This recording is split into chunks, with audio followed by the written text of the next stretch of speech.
ก็อยากจะผ่านบางทีก็อยากจะรู้ใครมีความหมายในใจของเธอ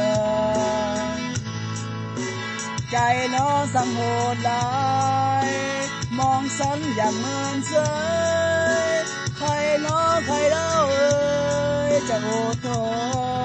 นก็เป็นลายแค่คนคนหนึ่ง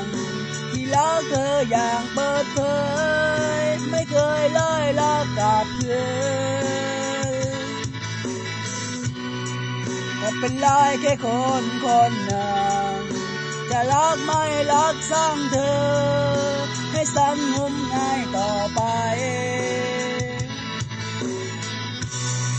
แค่ได้รักลายที่ลายสอบสุขแบบทุกอย่างนี้ก็พอ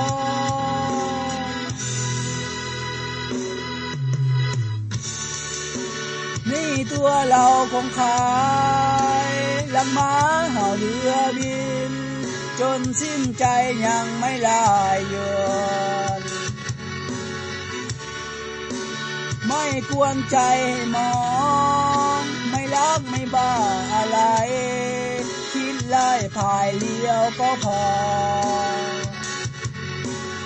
ใจน้อนสันเป็นสุขเหลือเกิน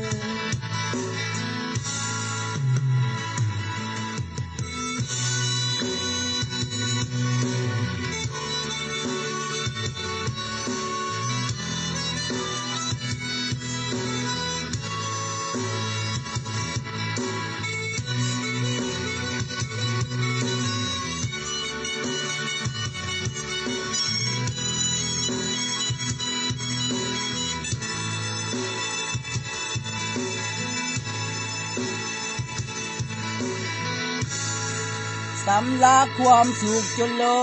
นต้องล้นลั่นผ่านทุกน้ำข้างในใครรู้มันซ้ำเพียงไร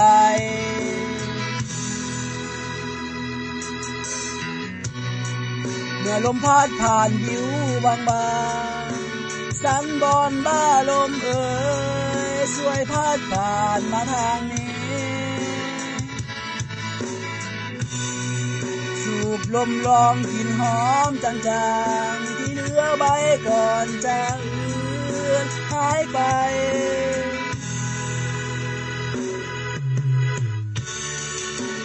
นี่ตัวเราคงขายลังม้าเห่าเรือบินจนสิ้นใจยังไม่ลายหยุดไม่กวนใจมองไม่รักไม่บ้าอะไรคิดไล่พายเลี้ยวก็พอใจน้อนสันเป็นสุขเหลือเกิน